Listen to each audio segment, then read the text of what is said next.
NBC News Radio, I'm Brian Shook. A top North Korean official will deliver a special letter to President Trump at the White House tomorrow. Vice Chairman Kim Jong-chol is now planning to travel to Washington to deliver a personal letter from Chairman Kim Jong-un. Secretary of State Mike Pompeo made that announcement today after talks with North Korean officials in New York City. North Korean leader Kim Jong-un is reportedly committed to getting rid of his nuclear weapons. North Korea's state-run media said Kim's will for denuclearization of the Korean peninsula is unchanged, consistent, and fixed. He made the remark during a meeting with Russia's foreign minister.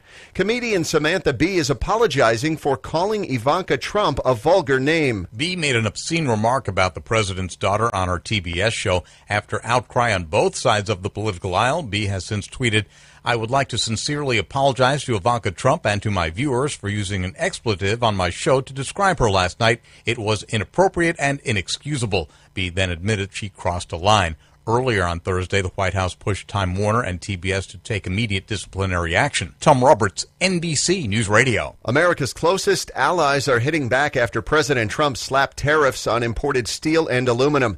The Trump administration is imposing a 25% tariff on steel and 10% on aluminum coming from Canada, Mexico, and the European Union. Earlier today, Canadian Prime Minister Justin Trudeau responded to the news. Let me be clear. These tariffs are totally unacceptable. Commerce Secretary Wilbur Ross defended the moves, saying the goal is to reduce U.S. trade deficits. The 2018 Atlantic hurricane season might not be as bad as previously thought. A new forecast from Colorado State University revises the prediction for a near-average season with 14 named storms, 6 hurricanes, and 2 major hurricanes of Category 3 or stronger.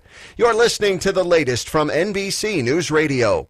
If you or a loved one was seriously injured in an accident with a semi-truck or an 18-wheeler truck, you need to act fast. I'm attorney Daniel Rudbari. I know how to fight truck companies. Call me 800-325-1454 for your free consultation. 800-325-1454. Truck accident cases are different than an auto versus auto accident. There are so many more issues involved when dealing with a truck accident case. There are federal regulations and state regulations, several different companies that may be involved. I can immediately gather the evidence, get you the medical care you need with no deductible and no copay to you, and get you the compensation and the money you deserve for your injuries. And if there's no recovery, there's no fees charged to you. I'm attorney Daniel Rudbari. I know how to fight truck companies. Call me 800-325-1454 for your free consultation. 800-325-1454.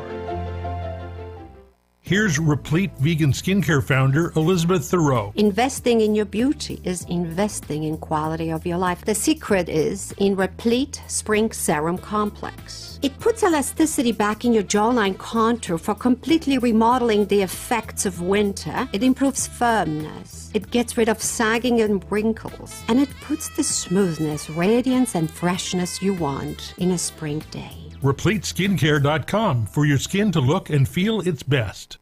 On June 5th, the choice is clear. James Ramos for State Assembly. James Ramos is tackling homelessness in our community, finding permanent housing for more than 400 veterans. Now he's helping homeless youth and families find housing. James Ramos is fighting to keep us safe. San Bernardino County Police and Sheriff support James Ramos for Assembly. We need him in the State Assembly, fighting for us. James Ramos for State Assembly. Paid for by People for Better Government Committee of the San Manuel Band of Mission Indians. Not authorized by a candidate or a committee controlled by a candidate.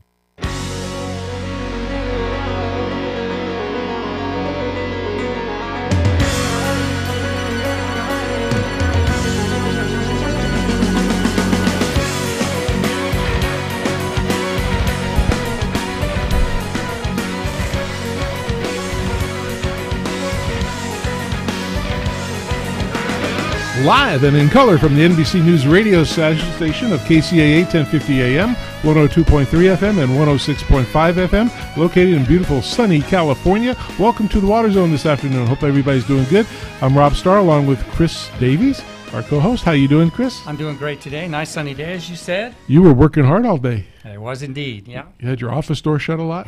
Deadlines. Yes, the boss wants you to get those The boss, reports out. Yep, absolutely. But a nice week, a great week, finally in Southern California. The sun is out today. We've had about a week to 10 days of overcast weather and some drizzle and rain, so I hope those of us in the Southern California listening area have been water-wise and had our conservation caps on, turned off our sprinklers, or at least reduced the amount of days we sprinkled each week because the weather was yielding enough so that we could do that. Absolutely. It's much cooler out, so you don't need to water as much. Not much sunshine. It will be on Sunday and Monday. It will be warm on Sunday and Monday. And sunny. And sunny. Yep. So that's a good thing. Tomorrow, we should tell everybody where we're going to be. We're going to be with the Metropolitan Water District of Orange County at the Grand California Hotel. They have their conference called What's Behind the Magic about water. Pretty much every major water district in Orange County will be there. One of the keynote speakers is going to be Fritz Coleman from NBC News. He's the weather person. So we get to interview him and a few others, and that should be good for the show. Anyway, today we got actually we have several special guests. First group, we have 5 people, and they're from Mead Valley Elementary School located in Paris, California. And they're here to talk about their new living educational garden. And we want to introduce the teacher and the one who made all of this possible, Miss Cindy Johnson. Cindy, welcome to the show. Thank you. Thanks for having us. And can you tell us a little about your background? Well, I've been in teaching for quite a few years. I'll let that number stay silent for a while. But it really is my calling. I love teaching, and I've taught primarily just all elementary school, everything from 2nd grade to 6th grade, and I really enjoy it. What's your favorite thing about teaching, aside from the kids? Well, that is teaching, but I think it's the relationships that I get to build, and I like to see the growth and the change in the students, and to feel like you might have a small portion of help in that area, just to see them grow, and then they come back and they see you, and they're like, "Oh, I can't wait to tell you all about my life," and it's nice to see them, actually grow into adults and get to see them. They contribute a lot when they graduate and come back. Yes. Cool. Absolutely. Cool. The more you talk, the more you give away how long it's been since you've been a teacher. True. Very true. But she's only 22. That's true. Very true. You can pay us later for that. Thank you. So tell us about this garden and how that came to be about, because that's one of your special things. That is, in addition to all the regular math, science, language arts, we had this piece of property on our campus that used to be a sandy area where they had playground equipment, and I just hated to see it go to waste. So several years ago, I asked if I could start a garden there, and we started with just a few beds, planter beds, and then it evolved to getting trees and things like that. But this last year, it was in really a sore need of some help, and so we reached out, and the Toro company was one of the biggest sponsors for our garden, and it's just worked. It's just wonderful now. We just love it. We've got all new beds. We have new soil, new plants, butterfly garden. We have an outdoor classroom with stumps under a large tree. It's just been awesome. It's my passion.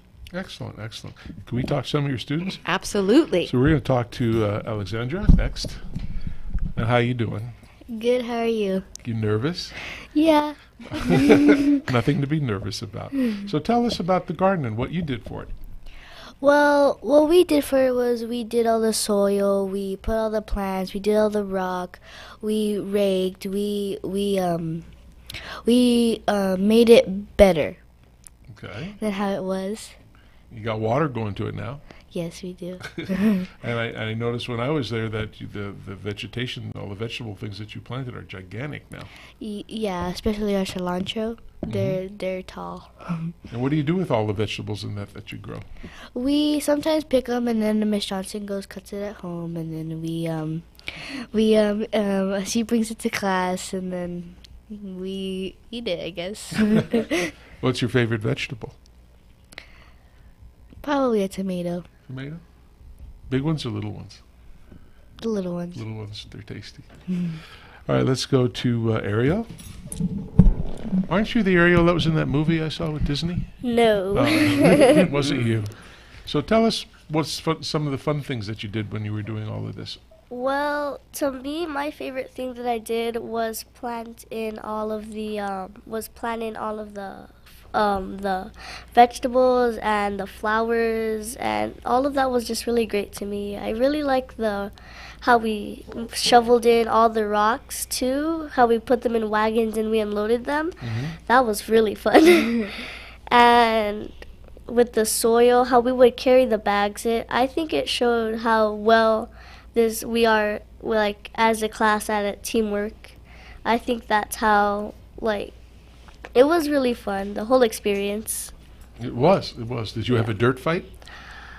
I wasn't a part of it. But there was one. I saw that. Yes. I saw that. All right, let's go to Allison. Allison, how are you? Very great. Thank you very much. You're very nice. You're very kind. So what was the best thing and the fun thing for you to do there? The fun thing that I did there was to see how the garden grew. When we first got out there, there was shrubble all around the property, and all the fruit trees were drooping, and it was horrible. And then Miss Johnson had the idea to put beds in and make it all better, and just to see how the garden turned out today, it's amazing. It's great. You like that a lot? Yes. What was the best thing that you liked about putting the garden together? Planting the plants in. It was very fun. That was good. All right, let's go to Samuel for a second. And Samuel holds the record for breaking shovels. You broke two of them? Actually, I Three? broke three. Three? You broke three, huh? Yeah. Oh, yeah. So tell us about your fun part. What did you like the best? What I liked the best was we had these buckets that you can pull a lever and you can just throw them over, like tow trucks or something. Dump trucks? Dump trucks. Sorry. Okay. And when we dumped all the gravel, the river rock, we would like rake it and like place it down. There's an area where there's a bunch of flowers that we put it in. Like, it's a path that leads to a dead end for some reason. And I thought it was like one of those paths where you can just go through and da-da-da. And then when we had that path, there was a bunch of flowers, and we put soil under there so, like, the bad dirt wouldn't, like, so it would make it look better. And when we did that, it looked really nice. When we first started, it was really bad, like really, really bad. And there was a bunch of stuff and trash that kids would throw over there because they didn't care about it. But when we went to the Miss Johnson's class, when she told us about the garden, we went over there. And at first we were like, we have to do a garden now. But once we started doing it, way more, we started liking it, and it was really fun because we would get to talk to everyone, and at a certain point adults came and they checked out our garden, and like they gave us a lot of compliments that really made us feel good, and it was really fun. Isn't it great when your hard work pays off like that, right? Yeah, it is. And then you had some great inspiration in there. Miss Johnson, of course, has had a lot to do with it. So can you tell me, we'll go back along the line here, right? What kind of plants are in your garden? Is it just vegetables? Is it trees? Is it fruit? Is it natives? Is it flowers? Well, we have flowers, we have strawberries, cilantro, tomatoes, and lettuce. Corn. No, not corn. I was about to say corn because you said corn, but no, not corn. I would like corn, but no, we don't got corn. There's squash. There's these things that I don't know. Oh, they're called it's called mint something. Okay, Is it a vegetable? I don't know. Okay. Someone else All right. planted it. What color is it? I think it's kind of like purple. Eggplant? Nope. Nope. No, we both lost. Nope. And when I was afraid. Maybe Allison knows the answer to that. Allison, you know the answer to that? Okay. Yes, it's green. Do you know what it's called? It's mint, and it's like it smells really good, and you put on your food. Oh, great. Okay, so And the purple plant you're describing is eggplant. it's eggplant. Yeah. Okay. So What you're was- growing herbs in the garden as well, then, right? What was Right. what was the most silliest thing that you saw happen? We were trying to pull out a huge tree out of the garden, and it was really funny because we got all dirty. It was very embarrassing. Did you get it out? Yes, we accomplished getting it out, and we were so happy. And Miss Johnson, she said if we got it out, she'd give us pretzels, and she gave us bags of pretzels. It was so good. So Ariel, when did you start this project? I mean, how long have you been working on it? How old is the project, so to speak? How old is your garden? Well, I don't know the exact date, but I'd say about 4 or 5 months, maybe. Yeah, it took a lot of effort and work and hardship. It took a lot to build the garden that we have today, and I think it turned out amazing. Was this something you worked on every day or once a week? I think maybe once or twice a week. We just loved it. It was an amazing experience. Is it just your particular class, or does other classes get to participate in this? Well, mostly it's our class, but sometimes Ms. Johnson goes and she grabs other classes so that way they can also know the feeling of having to put all the hard work into this garden. So now that the park is up and going and looks beautiful, is there rules about going into that place and what they can and can't do, and no trash, no picking out the vegetables when they're not supposed to, or? I think there are some. It's mostly trash. There's not. One of them that I know is that there's no running, and since we have gravel, to pick up your feet so that way the gravel doesn't spread, and there's some, what Ms. Johnson likes to call them, bald spots in the ground. Yeah. Alexandra, go ahead. Alexandra, I'm about to ask you another question here. So we're interested to know about the irrigation system that's in there, right? Have you seen the irrigation system operating at all? What do you mean by irrigation? The watering system? Sprinklers. Sprinklers? I haven't seen them, but they happen when we're not at school, and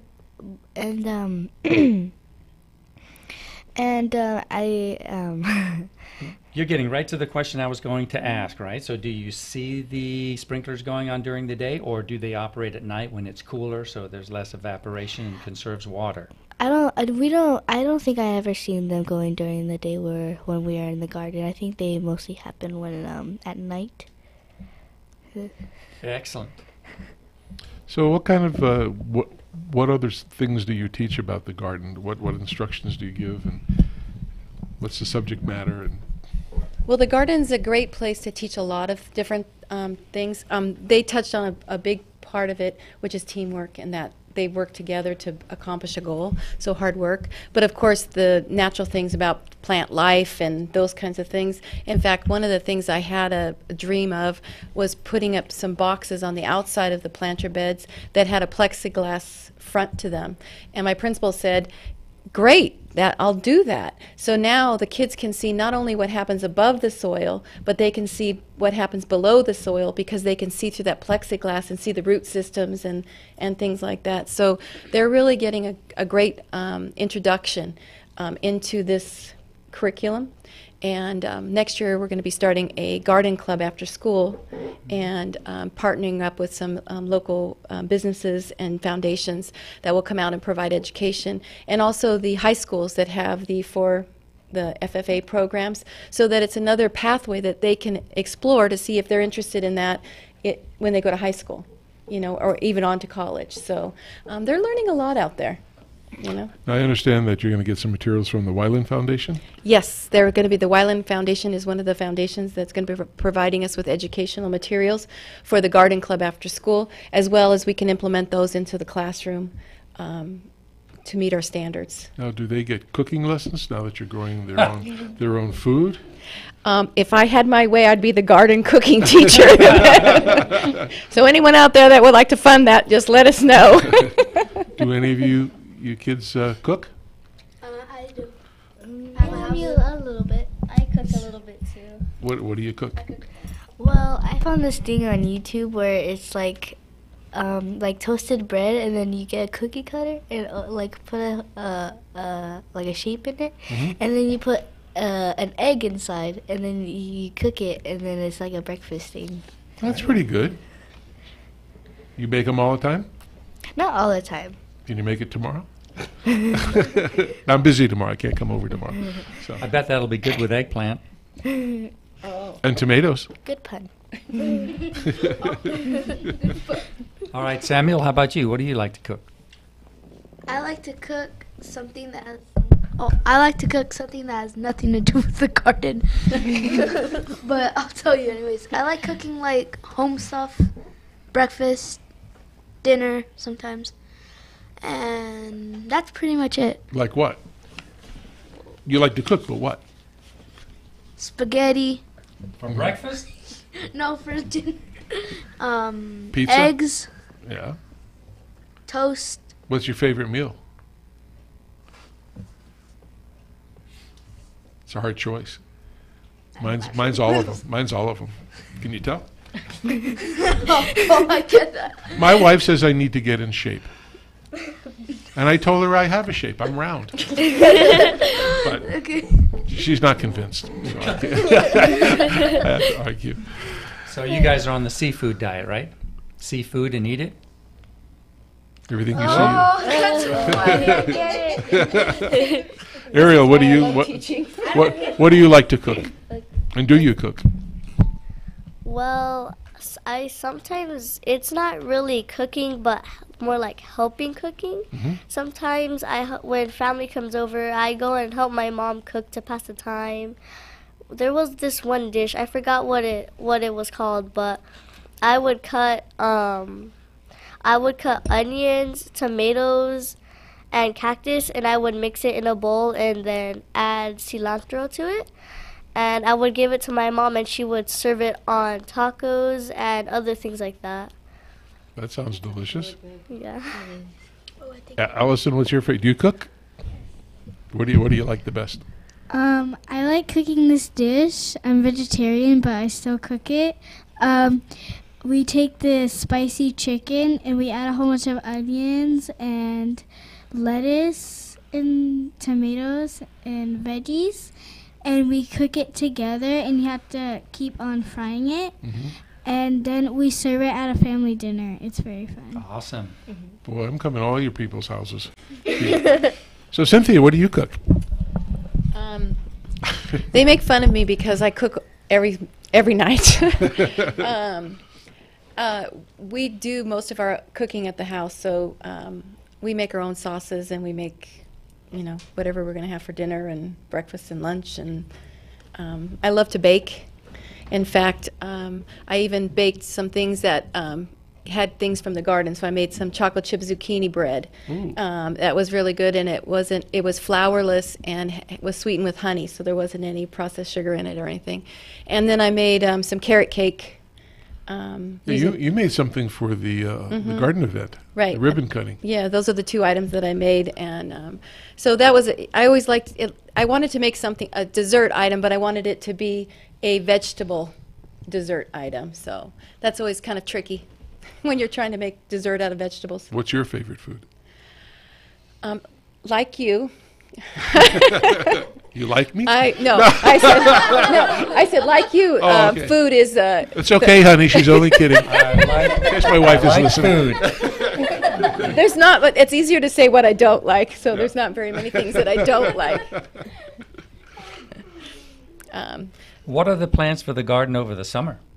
That's a good. I'm having a meeting on Monday after school for parents to come, and we're going to walk through the garden. And I have hopefully have parents sign up to come out and weed and water and take shifts out there, with the idea that if they come out and there's plums on the tree and there's things on the tree, please pick them before the birds do, because I can't spend every day up there during my vacation. So if there are parts of the garden that are not on automatic timers, and then we need to have the weeds controlled so when they don't overchoke everything. So that's the plan, to get parent volunteers from the community. Excellent, excellent.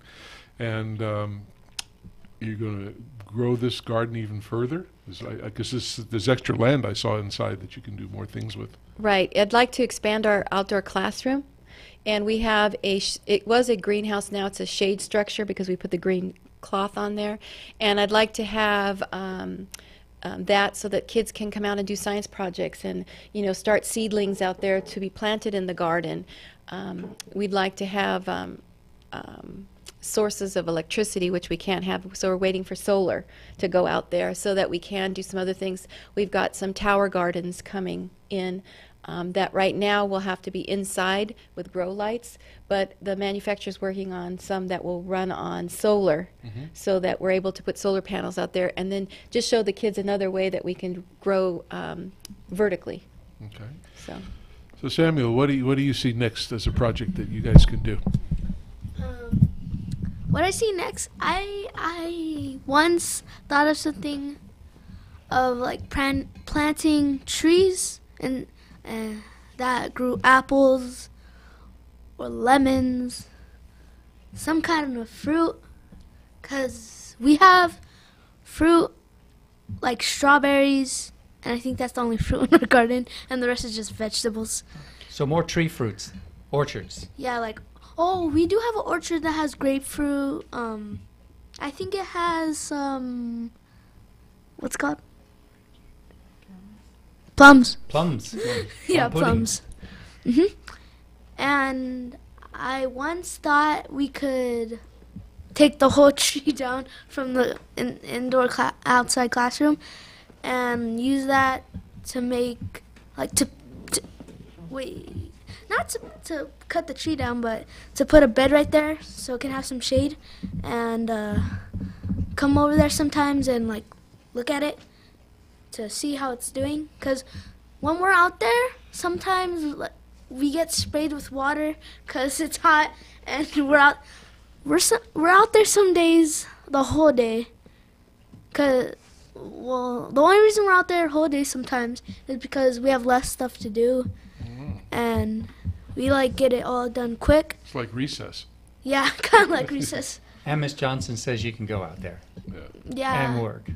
Sounds like you guys had it's a great project for you guys. You guys have fun. You learned a lot of stuff. You learned some teamwork. You learned about gardening. You learned about vegetables. And a little bit about irrigation, right? It gave us a lot of experience. It did, huh? And you're all pretty smart. Yeah. So you're all A students, huh? Especially you. I'm just kidding. Well, no, it's good to have confidence. You want to know that you're good at certain things, and there's nothing wrong with that. You have goals. Ariel, we'll just go around one more time, and Allison, I'm sorry, moving the mics around. So, what do you see as the future for the garden, and what would you like to see happen? I would like to see happen is have all the classes come out and have them all work on their own bed. And I want to see how good the first graders handle it and how good some of the second graders can do it. And I just want to see the academic goal they can shoot for themselves. Wow. Awesome. And what grade are you in? 4th. Wow, you're amazing. All right, Ariel? Yes. Well, one thing that I hope to see for the garden is that maybe if we could do something to help the growth of all the plants and the flowers, and maybe we can get enough to help with our school, to help get all the plants and the vegetables and fruits and donate some to maybe our school, so that way we wouldn't have that much profits to worry about money, so that way we could help get fresh food to our school and help all of our students get healthy. Right, a great cause. Everything is donated, right? So it's self-fed, right? Yes. All right. Alexandria, last. Well, I would like to see that we could just get our science books and go out to the stumps, and then we could write down, because we have the plants in the boxes, and the plants in the beds, and the plants in some pots. So we want to see which ones that grow better, and So an outdoor classroom. yeah. Yeah, exactly, an outdoor classroom. Great. So, Ms. Johnson, any final words from you and all the great work that you've done, and your students were just simply amazed at what they know. This is, like I said, there's so much to learn in a garden. You know, people, yes, classroom, we need to do classroom. I do that. We have to do that. But they are learning so much out there. And it's been such an awesome experience working with all of the corporate sponsors that have come alongside us. And it just makes it a community effort. You know, it really makes it a community effort. And they like to see the students. When they were bringing in the bags of soil, when they were, making a little, assembly line, right. And the kids were working, and they said, they can't get those bags. I said, don't tell my kids they can't. They can. And they would, even if it took 4 kids per bag, they did it. So awesome. It's just been a great experience. I saw Allison trying to carry one of those bags, too, that day. Yeah. You guys, all of you did excellent, and we're very happy that you allowed us to participate with you as the Toro company and help you get all those things that you needed, and taking the time out to come today. We really wanted you here because we're very proud of what you guys did, and we're very proud to help you today and in the future. So thanks for coming. Thanks for having us. Great. We're going to take a little break, and we'll be back in a few minutes. So stick around for the second half of the Water Zone with Chris and Rob.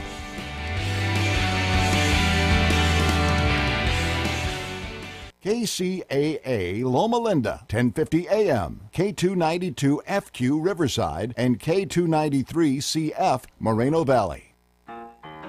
If you knew there was a pipe cement that works better than the one you're currently using, is better for you and the environment, and costs the same or less, would you buy it? Well, no-brainer, right? Weldon, the trusted leader in solvent cements for over 60 years, is pleased to introduce a new line of solvent cements that does all that. Introducing the Eco Series line of solvent cements for PVC piping systems.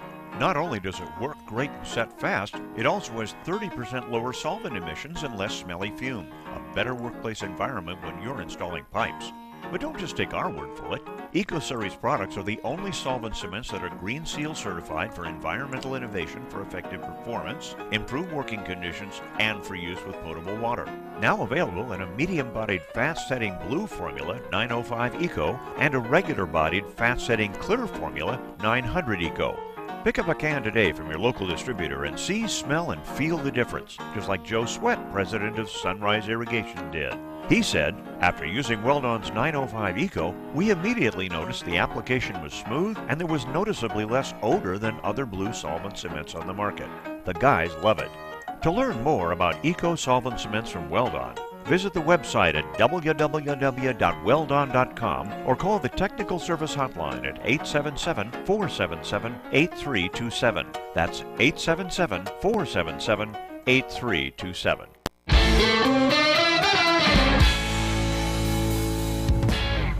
Let's talk drought stress. No one likes burnt plants or grass, especially your customers. So when it's hotter than a tin roof in Tallahassee, what are you gonna do? Water the problem away? Not only does that abuse a vital resource, it's illegal in many cities. Here's a quick and easy solve that won't get you in trouble with Mother Nature or Johnny Law. Applied as a year-round program, Moisture Manager from Lesco supplements regular irrigation by attracting moisture to treated areas, thus making the moisture available to plant roots. This maintains wettability between waterings and rainfall, allowing soil to accept water as it becomes available, and making the water more accessible to the plant roots. Boom! More green, less watering, and a great new reason to see your customers on a recurring basis. With Lesco Moisture Manager and Site 1, high heat is no sweat.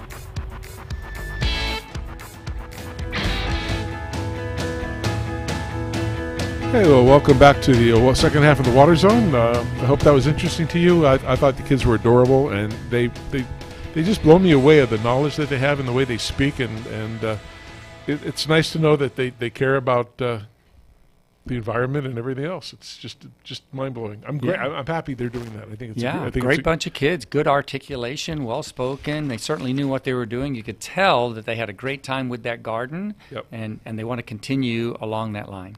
And their teacher is definitely into what she's doing, so it's always good to have somebody that you... Good mentor. Yeah, because that makes a whole lot of difference. I remember I had a teacher, her name was Helen Bluston, and I went to private school, but she was the highest ranking woman in the military in the United States before she went into teaching. She was leader of the Women's Land Army in the United States, and she taught physics. That's how I got interested in physics. She was just brilliant. Anyway, speaking of brilliant people, we have another guest on the line who's calling in. His name is Neil Berg, and he's the Associate Director of Science for the Center of Climate Science at UCLA. He obtained a PhD in Atmospheric and Oceanic Sciences from UCLA and a bachelor's degree in Atmospheric and Oceanographic Sciences from University of Wisconsin. He spent a couple of years at the RAND Corporation at their Washington, D.C. office. He did a bunch of things there, but we're going to bring him on, and he's going to tell us all the interesting research project that he's working on. So, Neil, welcome to the Water Zone. Thanks. Good to be here. Great. We appreciate you coming on. So, I know we just read a little bit about your bio, background, but tell us what this Center for Climate Sciences does for UCLA. Yeah, we're a relatively new center, and we are focusing on producing the best science, the best data sets, the best tools to create a stronger and more resilient greater Los Angeles area. So there's a real need for climate science information across multiple sectors in the region: water management, agriculture, public health, ecological concerns, the ports for sea level rise, transportation. And so there's a huge demand for having a better understanding of what type of climate changes could be expected over Los Angeles, and then how that information would impact decision-making, planning, and operations across the region. And so, we're really trying to serve as a central provider of knowledge, data, and tools for all these stakeholders, to make better decisions on. So how long do you think it's been, so this, I'll call it a movement if I can for the moment, has swelled up to this current situation where now this climate science and everything is just swarming? I mean, when I went to college, that wasn't a big deal. In fact, we never talked about it. Nobody really, I'm sure people knew about it, but it wasn't as popular. Mainstream. Yeah, it wasn't as mainstream as today. When do you think that all started here in the United States and also the world, I guess? Yeah, it's a great question. I mean, I think certainly over the past 10 years, there's been a real groundswell of support from non-scientists, and that was really a turning factor for the whole field. And there's of course a necessary period of educating the public and getting them involved and having them understand exactly what the science was saying.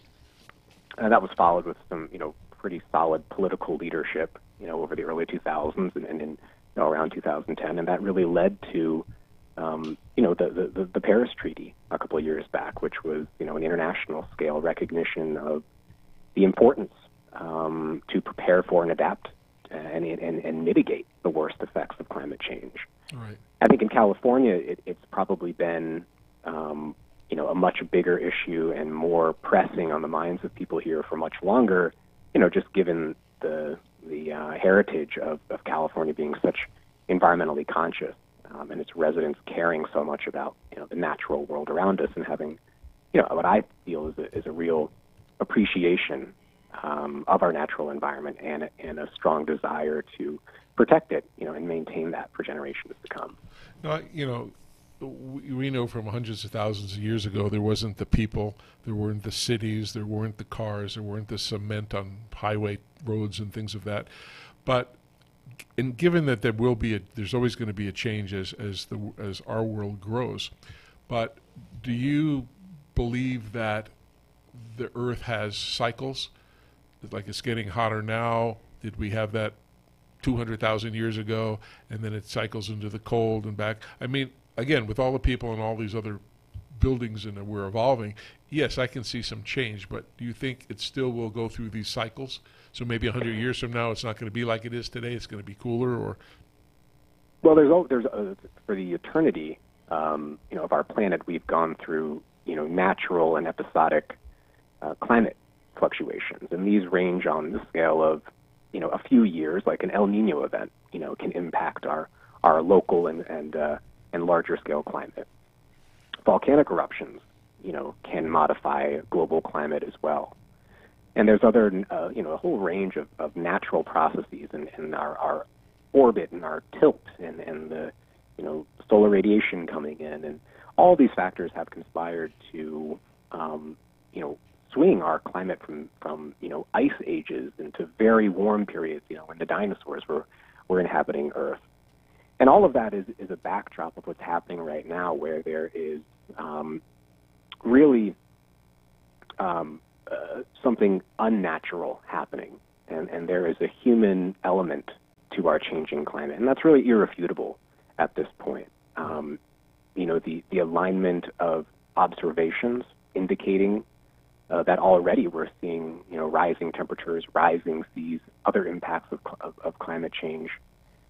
And those observations are coupled with theories of climate change and models of that climate change, and they all align to say that we cannot explain the current rise in temperature and other changes solely by natural factors alone, and that the human influence on our system is, really without a doubt, the driving factor of the changes that we're seeing right now.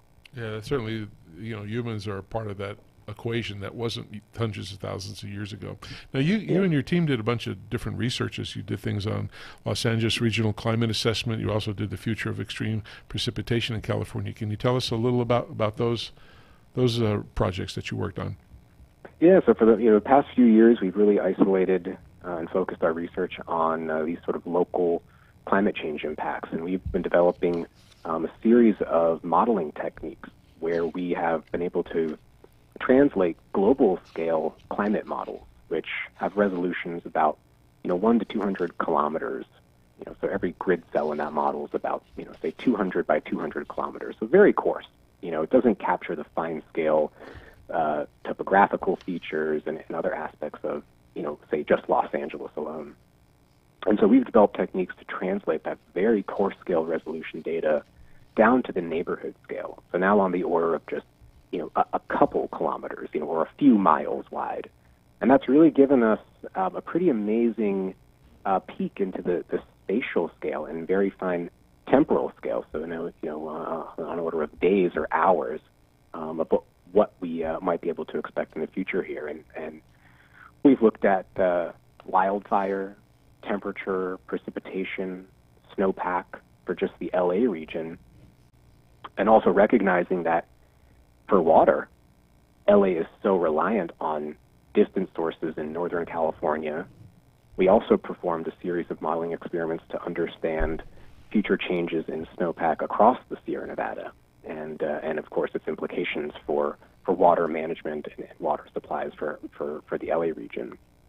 And if you look just at temperature, which I find to be the most tangible aspect of climate change. We as humans, we sort of feel that temperature more than any other variable. And if we don't curb our current levels of greenhouse gases, by the end of the century, the end of this, the 21st century, we are projecting a 7 degrees rise in average springtime temperature over the Sierra Nevada. If we are able to curb our emissions, so if this is a sort of a mitigation scenario similar to what the Paris Treaty was aiming for, we could only experience about a 4 degree rise. So there's some significant benefits towards reducing greenhouse gases just for our regional rise in temperature that we're projecting. Now, in terms of precipitation, it's an interesting question. Southern California is one of the most variable places in the world for rainfall and precipitation. Only a handful of storms each year make up our total rainfall budget. And what we find in the future is that, on average, the average amount of rainfall is not likely to change much beyond the typical year-to-year, dry to wet years that we experience here. But there is a growing body of evidence that extreme events could significantly increase in the future. And that's both very short time scales, so on like an hourly or a daily basis. For example, the wettest day of the year over the LA region, could increase, up to 30% in the future. And on a larger time scale, so from, an entire, cool season, so roughly October to April, we have some recent research coming out suggesting that the frequency of those extremely wet seasons, and that's what we experienced in 2016, 2017, something like that, that could significantly increase in frequency by the end of the century as well. And conversely, very dry years, like what we experienced in 1976, 1977, that was one of the most devastating droughts in California history, right, at least in the modern period. That type of extremely dry year could also significantly increase by the end of the century. And so we also see this emerging pattern of what we call climate whiplash. And a whiplash event is when you have a very dry year followed by a very wet year. And those number of whiplash events could also increase, let's say 25, 50%, maybe even more by the end of the century as well. And all of that has huge implications for the management of water, across the state. Right. So this is Chris, Neil. So in the state of California, in the Sierra Nevadas especially, the discussion or the general acceptance, I think, public acceptance of the correlation between, human influence, fossil fuels, all the other things that go into that equation. I think more and more people are beginning to accept that, right, in the general in a general means. So in the Sierra, getting back to the question, right, that's got to have huge implications for our water infrastructure. That is the collecting and the storage of that. If you're going to have the same amount of precipitation as you're saying, or similar to what we're seeing now, that precipitation is going to come in a different form then, Neil, right? Because if it's warmer there, obviously you're not going to have as much snowpack, and a lot of that water is going to be just that water, not snowpack that is stored over the winter, but it'll have to be collected when it happens. Well, you have all that runoff in Southern California. Most of it, 90% of it goes into the ocean because we don't have enough areas to store this. Yeah, I mean, Chris, you're exactly right that even the absence of any changes in the amount of precipitation we have, we know we're going to have a warmer future. And that indicates that when we do get storms, there'll be more precipitation falling as rain rather than snow, and that there will be enhanced melting of the snow when it does exist and when it does reside in our mountains. And so we're really seeing fairly significant large projected declines in snowpack in the Sierra. So one of our studies found that, under our current levels of greenhouse gas emissions, we could see about over a 60% drop in average Sierra snowpack volume by the end of the century. And so, and correspondingly, we projected earlier runoff into those mountain streams by about 50 days. So there's a massive shift in both the timing of that runoff and the amount of that runoff that historically has been relied upon, for all of the water infrastructure that was erected, in the 20th century across the Sierra. Sure. In my experience alone, I mean, I've been I'm fairly native to California, and I've driven up and down 395 in the Owens Valley probably more times than most people have had hot dinners, and I have seen the change myself many times on those trips. Right, just the we'd gawk out the window and look at the glaciers that used to be on the in the Eastern Sierra. They're no longer there, or they are shells of their former selves. So I've seen this personally myself happen over the many years that I've been driving up and down the Owens Valley. Well, certainly, it's a powerful visual when you in your own lifetime can really observe these changes. And I think just what you were talking about earlier, about convincing people that this is a real issue. Right. You know, it's moments like that that really cement that we are entering, you know, a new world. Well, do you think, you know, you were saying studies of microclimates and how it used to be 200-300 kilometers, now it's down to, you know, smaller regions. You know, like on golf courses that are 7,000 yards, they put in 2 weather stations because of the difference in microclimate areas and that. But do you think the way California and other areas, like I know here in California, the majority is big on, hey, let's get rid of turf, let's put in you know, artificial turf, let's put in rocks and things like that, more cement. Do you think we're doing damage? I mean, on one end we're trying to be nice to save a bunch of things, but on the other side we're contributing more heat to the area. Yeah, I mean, it's a great question, and on almost all of these, you know, adaptation strategies, there's a series of trade-offs that have to be made. And, you know, the example you raised is a trade-off between conserving water and altering the landscape, you know, which could exacerbate the urban heat island. Right. Also, when you, you know, replace, you know, that greenery with rocks or cement, you know, you're making the landscape harder, you know, and you're not absorbing the water. So there might be some storm water, you know, negative consequences with that.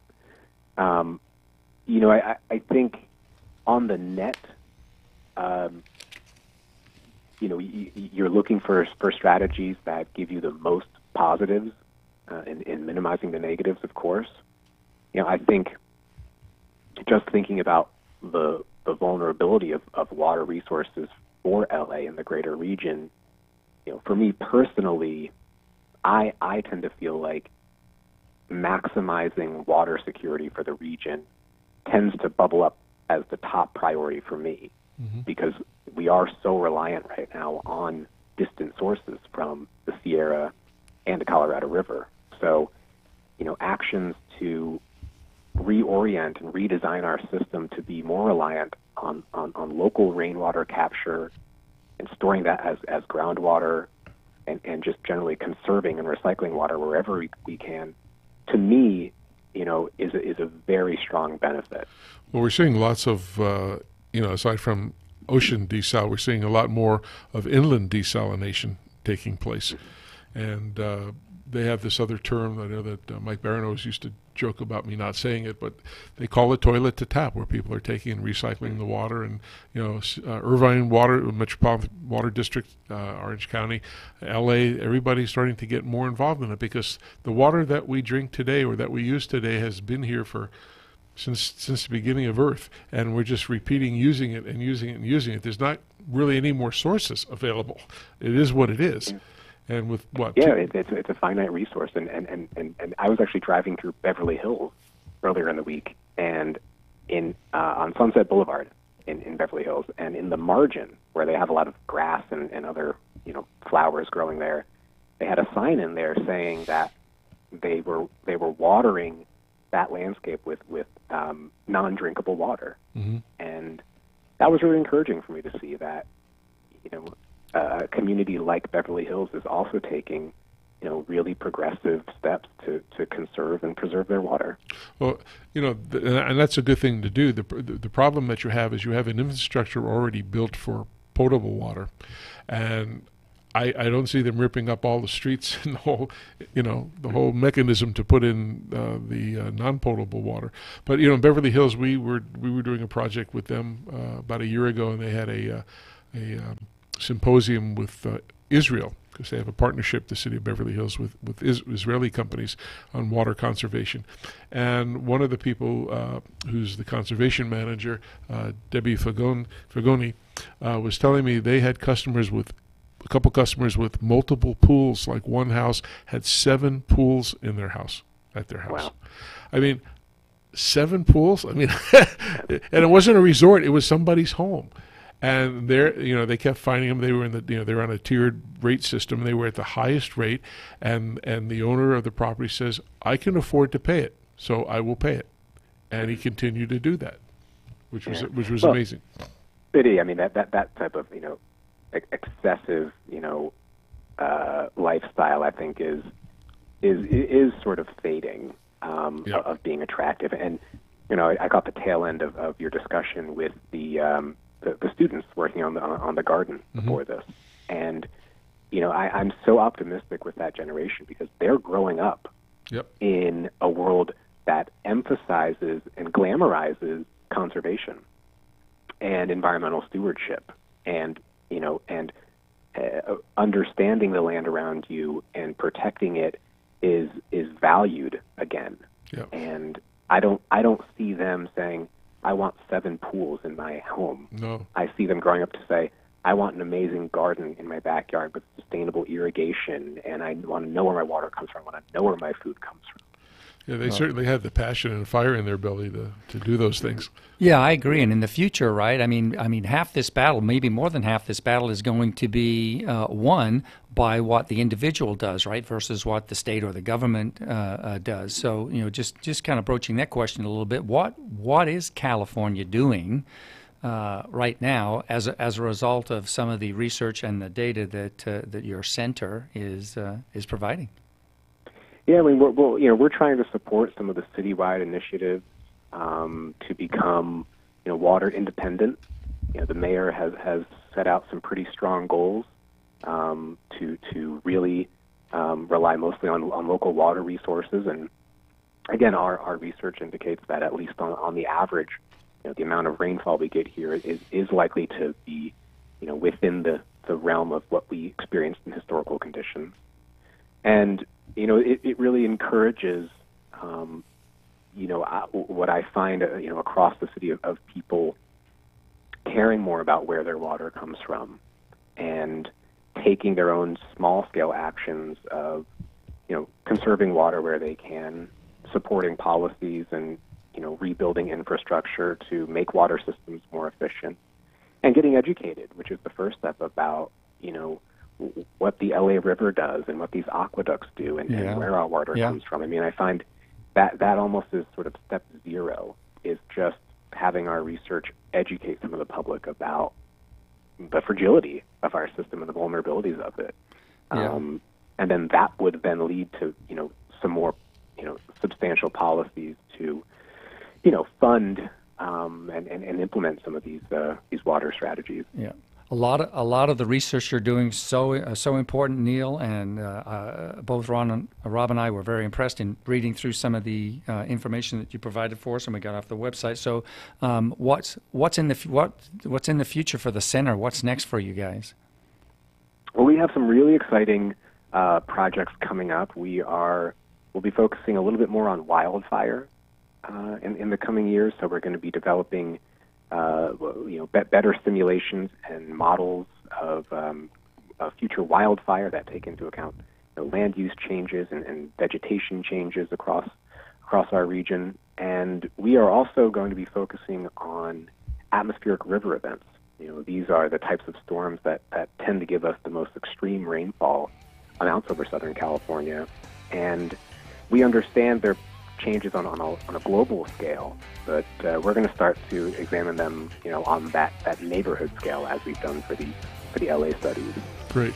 Well, Neil, so stay tuned. Lots of good stuff coming up. Oh, we appreciate that, and it was very interesting reading all the things that you guys are working on. Hey, we sincerely appreciate you taking the time out to come on our show and talk about what you do. And if anybody wants to learn more about what you do, where can they find you? We have a website, ioef.ucla.edu, and you can follow me on Twitter at Neil_UCLA Climb. Great. Well, Neil, thanks again on behalf of Chris and I, and we hope to catch up with you again, and maybe we'll continue this conversation in more depth. We do appreciate that. Love to have you back, Neil. Bye-bye. Bye-bye. And to all our guests, have a great week, and remember, the most important thing you have to do is to think blue. Good night, everybody. Talk to you next week. KCAA Loma Linda, 1050 AM, 106.3.